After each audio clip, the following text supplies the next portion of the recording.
प्यारे बच्चों नमस्कार। आज हम क्षितिज भाग 2 पाठ्य पुस्तक के दूसरे पाठ तुलसीदास के बारे में पढ़ेंगे।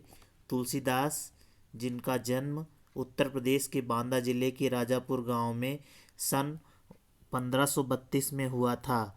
कुछ विद्वान उनका जन्म स्थान सोरो जिला एटा भी मानते हैं।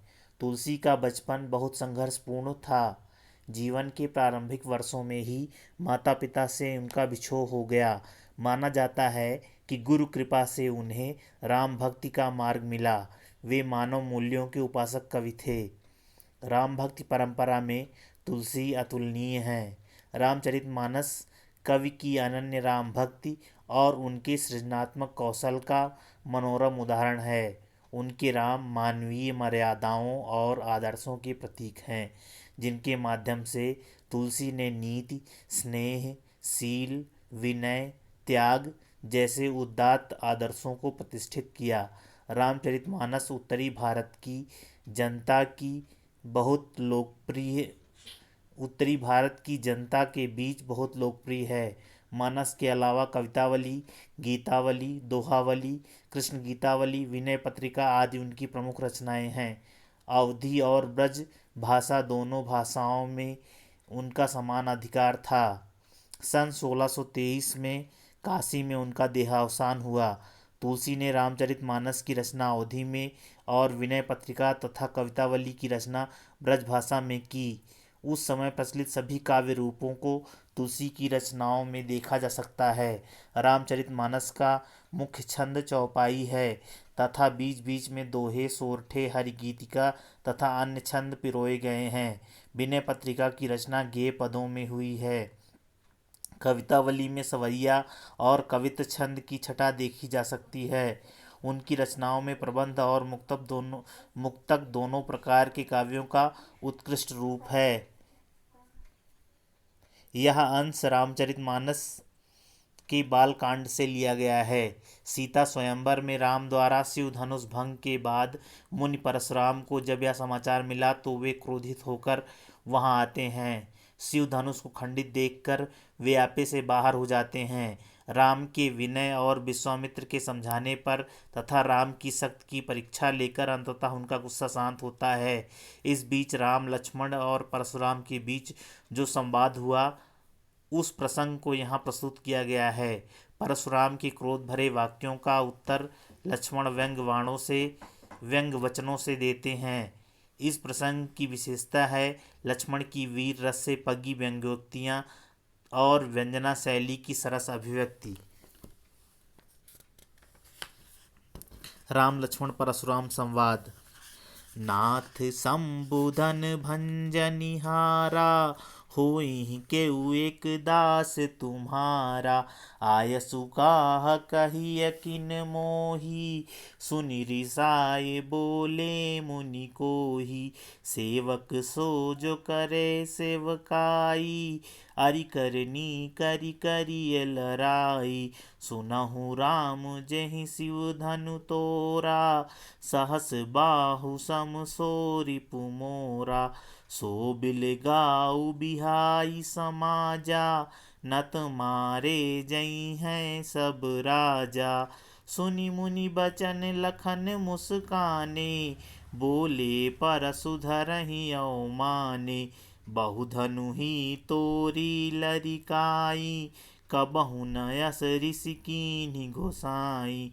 एहि धनु पर ममता केहि हेतु, सुनि रिसाए कहा भृग कुल केतु। रे नृप बालक काल बस, बोलत तुहि न सम्हार। धनु ही सम त्रिपुरारि धनु, विदित सकल संसार। यहाँ पर सीता स्वयंवर के समय जब शिव जी के धनुष की प्रत्यंचा चढ़ाते समय धनुष टूट जाता है, तब परशुराम का आगमन होता है। टूटे हुए धनुष को देखकर वो बहुत क्रोधित होते हैं और तब राम से पूछते हैं कि यह धनुष किसने तोड़ा। राम इसका उत्तर देते हैं और कहते हैं कि हे नाथ, ये शंभुधन भंजनिहारा अर्थात शिव जी के धनुष को तोड़ने वाला आपका कोई एक दास ही होगा। आयसु काह कही किन मोही, आप आज्ञा दीजिए और कहिए कि मैं क्या करूं। सुन रिसाए बोले मुनि को ही।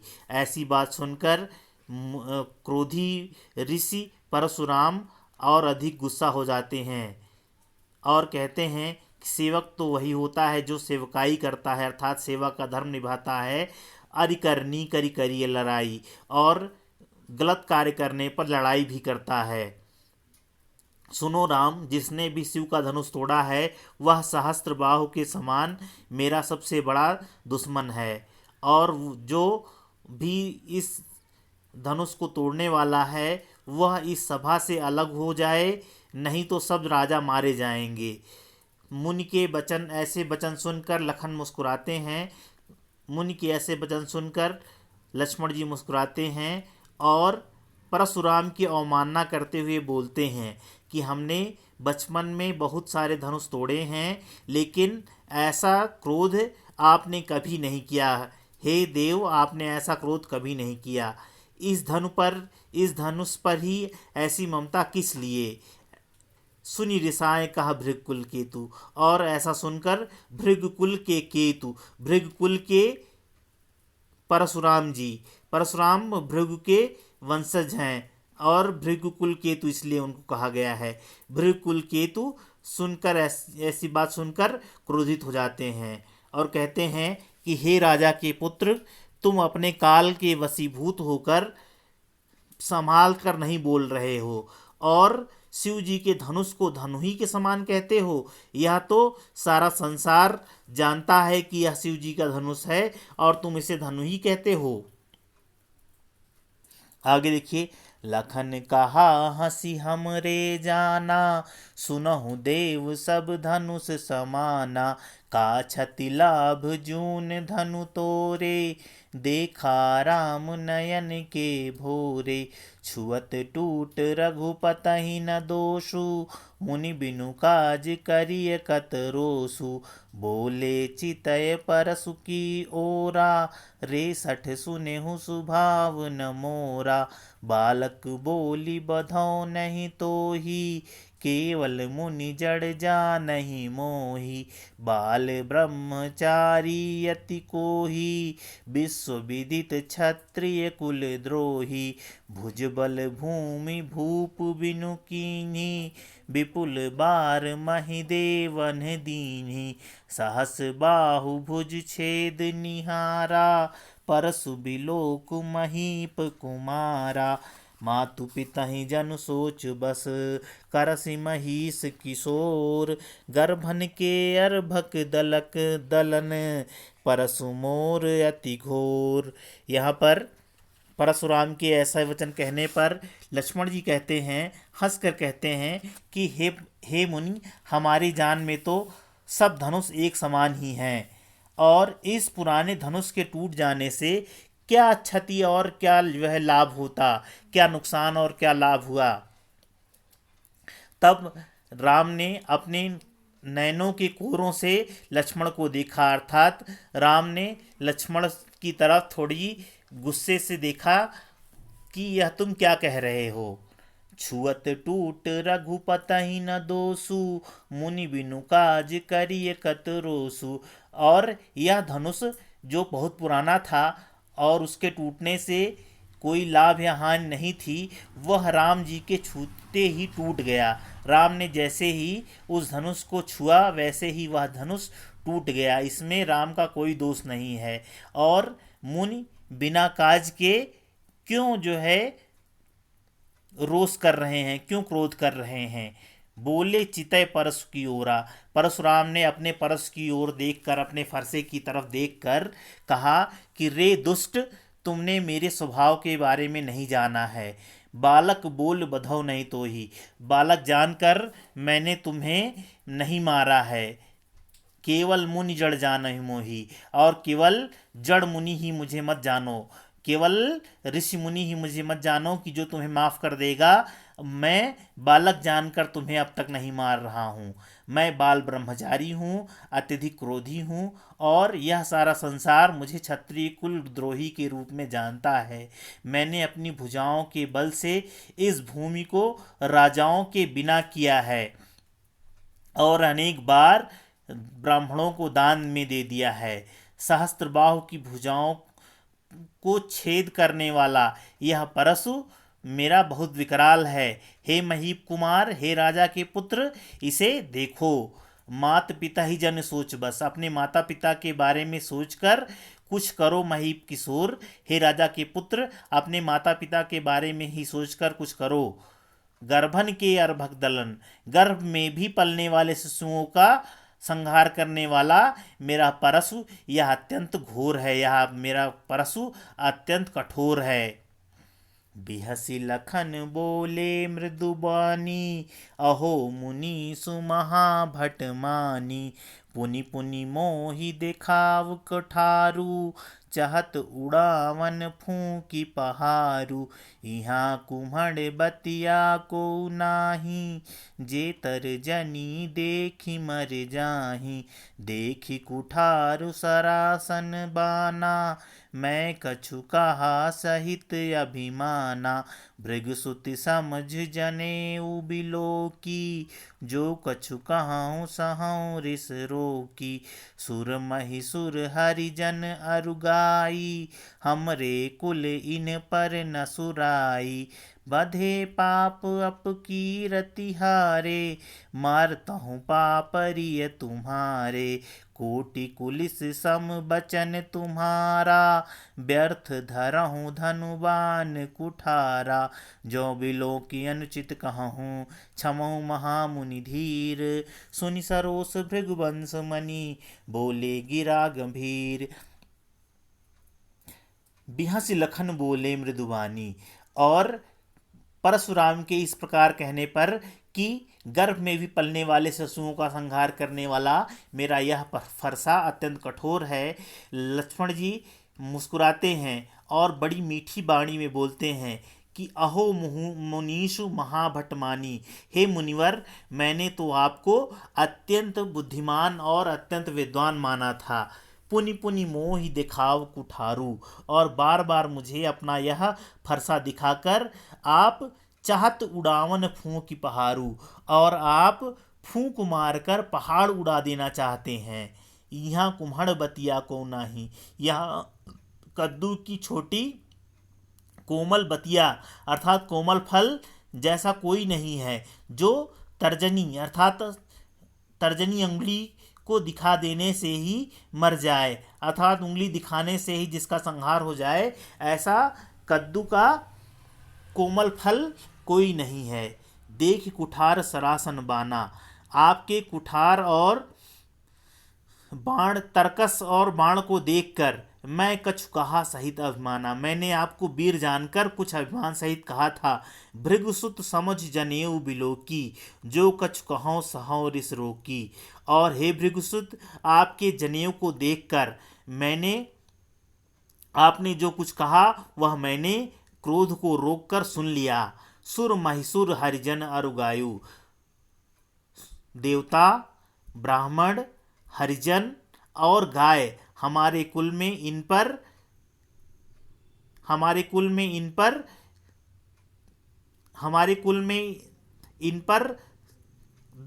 इनको दंड नहीं दिया जाता है, अर्थात इनको छोड़ दिया जाता है, इनको दंड नहीं दिया जाता है। बंधे पाप अपकीरत हारे, और इनको बांधने पर पाप होता है और इनसे हार जाने पर अपकीर्ति होती है। मारता हूँ पापरिय तुम्हारे, हे मुनिवर, अगर आप हमें मारेंगे तब भी हम आपके पैर ही पकड़ेंगे। कोटि कुलिस सम बचन तुम्हारा, व्यर्थ धरहूँ धनुबान कुठारा। हे मुनिवर, आपके जो वचन हैं ये करोड़ों बाणों के समान कठोर हैं, और आपने तो व्यर्थ ही धनुष बाण जो है धारण किया है और कुठार धारण किया है। फरसा धनुष बाण तो आपने व्यर्थ ही धारण किया है, क्योंकि आपके वचन ही करोड़ों बाणों से अधिक कष्टकर हैं। जो भी लोग अनुचित कहूँ, क्षमो महामुनि धीर, और यदि आपने मुझे कुछ अनुचित कहते हुए देखा हो तो हे मुनिवर, आप मुझे क्षमा करें। सुनि सरोस भृगुवंश मणि, बोले गिरा गंभीर। और इस प्रकार भृगुवंश मणि, भृगुवंश के मणि अर्थात परशुराम ने क्रोधित होकर देखा और लक्ष्मण ने गंभीर वचन बोले। यहाँ पर राम ने गंभीर वचन बोले। कौशिक सुनहु मंद यहु बालक, कुटिल काल बस निज कुल घालक। भानु बंस राकेश कलंकु, निपट निरंकुश अबध असंकु। काल कवल होई छन माही, कहो पुकारी खोरी मोहि नाही। तुम हट कहूँ जो चाहूँ बारा, कहीं प्रताप बल रोसु हमारा। लखन कहूँ मुनि सुजसु तुम्हारा, तुम्हें अछत को बर नए पारा।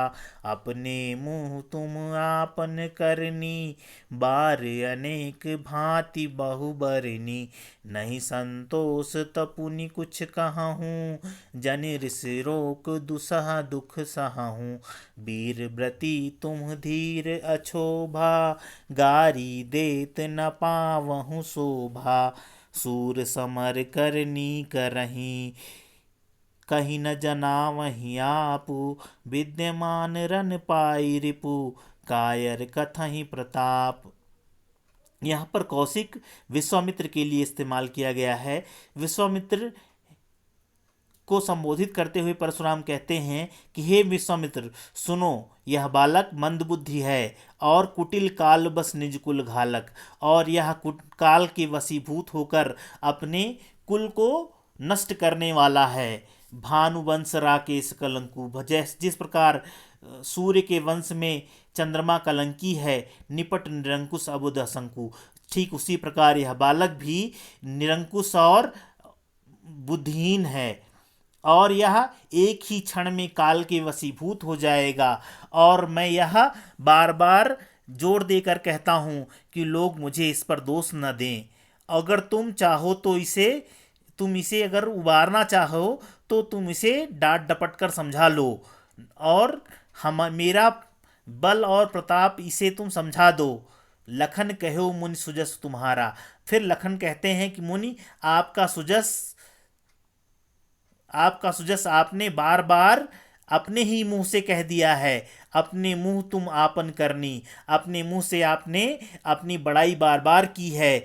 बहुत बार आपने अनेक प्रकार से अपने मुंह से अपनी बड़ाई की है। नहीं संतोष तो पुनि कुछ कहूँ। अगर आपको इतने पर भी संतोष नहीं हुआ है तो आप फिर कुछ कहें। जन ऋष रोक दुसह दुख सहूँ, और यदि आपको कुछ और कहना है तो आप कहें, अपने क्रोध को रोके मत रखें। वीर व्रती तुम धीर अछोभा, आप वीरव्रती हैं, धीर गंभीर हैं, लेकिन इस प्रकार कट वचन कहते हुए आप शोभायमान नहीं होते हैं। सूर समरस करनी करहीं, सूर वही होते हैं अर्थात वीर वही होते हैं जो युद्ध के क्षेत्र में आकर कार्य करते हैं। कहीं न जना वहीं आप, और कहकर अपने बारे में नहीं बताते हैं। विद्यमान रन पाए रिपु, और सामने अपने शत्रु को पाकर कायर कथई प्रताप।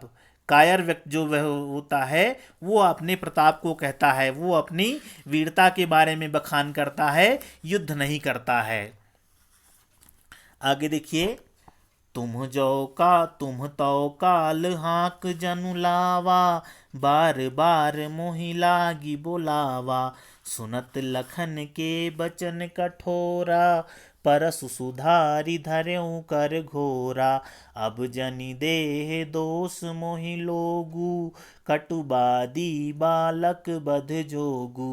बाल बिलो की बहुत मैं बाचा, अब येहु मर निहार भासाचा। कौशिक कहा क्षमिय अपराधु, बाल दोष गुण गनहि न साधु। खर कुठार मैं अकरुण कोही, आगे अपराधी गुरुद्रोही। उतर देत छोड़ो बिनु मारे, केवल कौशिक सील तुम्हारे, नत यही काटि कुठार कठोरे, गुरु हिं ऋण हो त्यों श्रम थोरे, गाधि सुनु कह हृदय हसी, मुनि हरिहरे सूझ, आय मैं खांड न ऊख मैं, अजहु न बूझ अबूझ। परशुराम अत्यंत क्रोधित हो जाते हैं और लक्ष्मण की बातों से क्रोधित होकर वे कहते हैं कि तुम अपने काल को स्वयं ही बुला रहे हो, बार बार जो मुझे उकसा रहे हो, इस प्रकार तुम अपनी मृत्यु को स्वयं ही बुला रहे हो। सुनत लखन के बचन कठोरा, लक्ष्मण के कठोर वचनों को सुनकर पर सुधार धर्यों कर घोरा, अपने उस फरसे को उन्होंने हाथों में कसकर पकड़ लिया और कहा कि हे सभा में उपस्थित लोगों, अब मुझे दोष मत देना। कड़ुआ बोलने वाले इस बालक की मृत्यु का अब समय निश्चित हो गया है।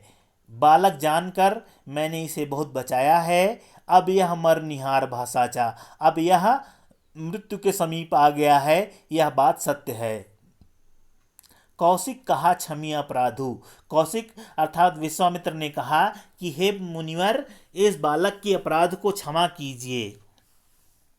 बालक के दोष को साधुगण गिनती नहीं करते हैं, अर्थात साधुगण बालक के दोष को त्याग देते हैं, बालक के दोष को नहीं ध्यान देते हैं।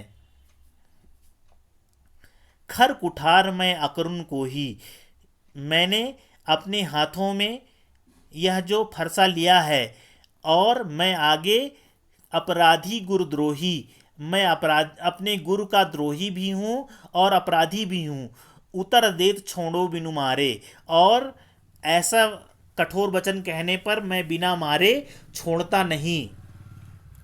केवल कौशिक सील तुम्हारे, केवल विश्वामित्र तुम्हारी ही संकोच के कारण मैं इसे मारने से छोड़ नहीं रहा हूँ।